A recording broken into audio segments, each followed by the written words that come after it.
Hi everyone, and welcome to the channel. Today I'm starting a new series where I just do these one-shot takes and just discuss topics that come to mind. So I want to keep it authentic and natural rather than have something very scripted and so on. And today's topic is, why does broken academia still seduce dreamers? So at this point, I think we're all aware that the academic system is broken. A lot of PhDs are being dished out, but there's not enough jobs in the academic market, particularly tenure track positions. So what ends up happening is you have a lot of people with PhDs, but cannot find a place to utilize it in the academic job market.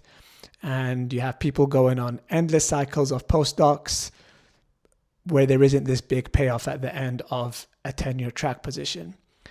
There's also the financial hit that it takes on people. So academic jobs don't pay very well, and people find themselves lagging behind in terms of how much money they're making, a lot of uncertainty about their future, and so on. Now, despite the fact we all know this, there's still a huge demand for academia. So I get a lot of people asking me, how do I get one foot in the door? And they're willing to do anything just to kind of break into the academic system, which is why I wanted to do this video really badly, because all the facts are out there that it's a broken system. A lot of the stats are against people getting a good outcome at the end, yet so many people pursue it and chase it. So I wanted to think, what are the factors that drive people? And really, I've narrowed it down to 5 things. So the first thing I think is the prestige factor. So being called the doctor or a professor at university XYZ, it holds a lot of weight in people's mind. Whether we like it or not, a lot of people actually end up going through this path because they think that getting that title is going to elevate them in some way or shape or form. And it's a huge factor. Although people deny it, and a lot of people say, oh, I don't care about the title, it doesn't mean anything to me. It kind of does. I remember like a few weeks ago, I was chatting to my colleague and she just finished her PhD. And I told her, honestly, if they removed the title doctor, let's say you get a PhD and you don't get the title at the end, do you think that would reduce admission rates? And would you have still done it? And she was like, absolutely not. I didn't work my ass off not to be called doctor at the end. So there is this huge prestige factor that comes with being an academic that I think pulls people in. And despite the fact they know the system is broken, they still want to be part of it. The second point that came to my mind is intellectual freedom. That is a very attractive thing for a lot of people, and they see academia as this only alternative, where if I'm stuck in a corporate job, my intellectual freedom is gone, or I won't be using my brain, or I'll be just getting by the day to day. And this makes academia very attractive for a lot of people because it's seen as this alternative, or the only other alternative, where you get paid to think, which once again is appealing. People don't want to be stuck in dead-end jobs where they don't feel like they're making the most of their intellectual capacity. Now, although there is some myth and reality to that, because I personally do believe academia offers much more intellectual freedom than a lot of other jobs out there. However, it comes with a caveat. You are still having to chase where the money is if you want funding. You cannot fully write freely. You do have to write a certain structure, a certain way if you want to get it published, and so on. So you are still playing the academic game. It's not like you can just come up with this complete bizarre idea or test these completely bizarre ideas and they'll just give you the green light. So even with the idea of intellectual freedom, there is kind of a cap on it. But nonetheless, it's very appealing for people. That's what makes academia appealing. So people will say, you know what, it's not perfect, it's broken, but I value my intellectual freedom at all costs, and I'm willing to enter this system. And then the third point, which I think ties into this one earlier, fear of selling out.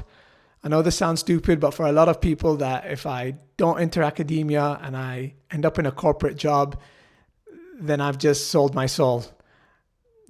That's the thought process. So alternatively, academia becomes the only other option. I know people that told me that I would just feel sick if I took a corporate job or stayed in corporate, or I can't take it anymore. I need to get out of corporate. I can't keep selling out or selling my soul or selling my time.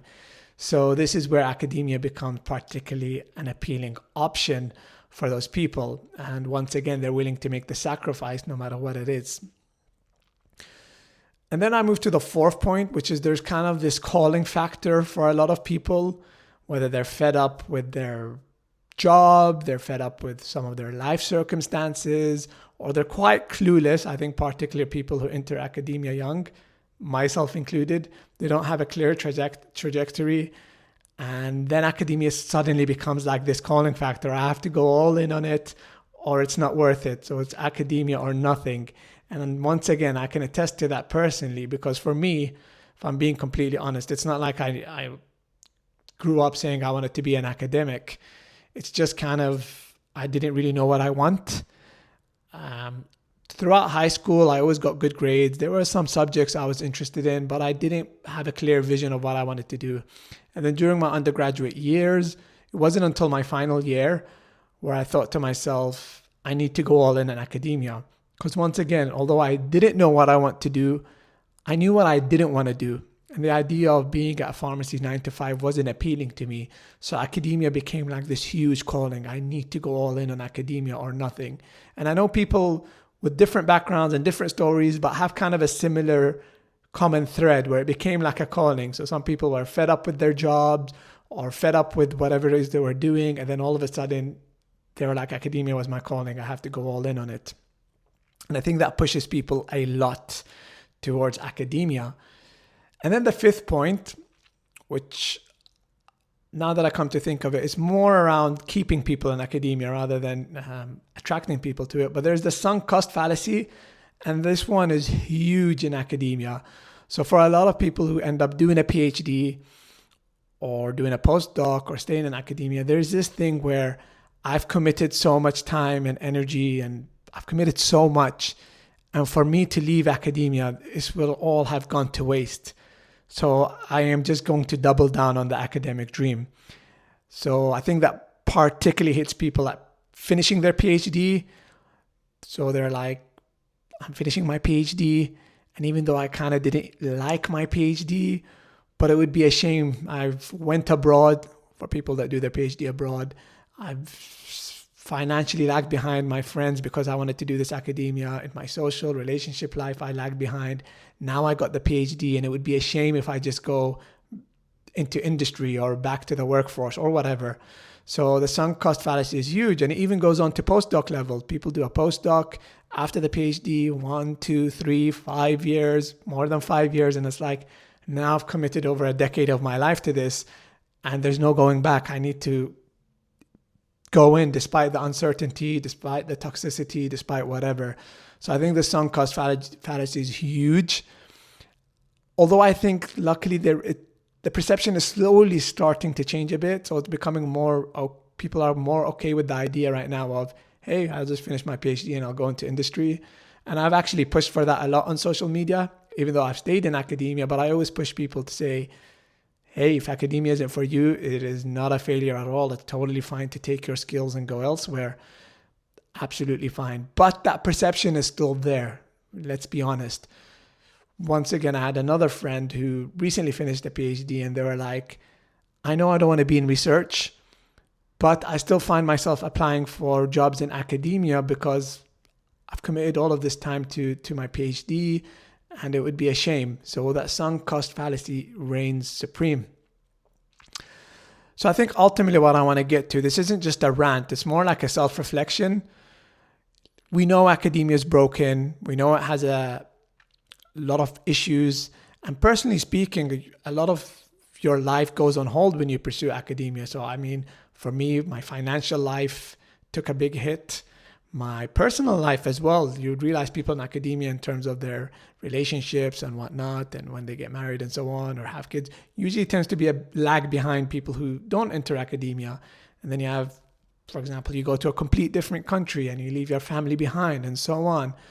And so there's a huge sacrifice. And for some people, the payoff isn't that huge. So really what I want to get to is we need to self-reflect a bit more. So for those who want to get into academia, we need to think it through. Why do we want to get into academia? Is it like a self-esteem thing?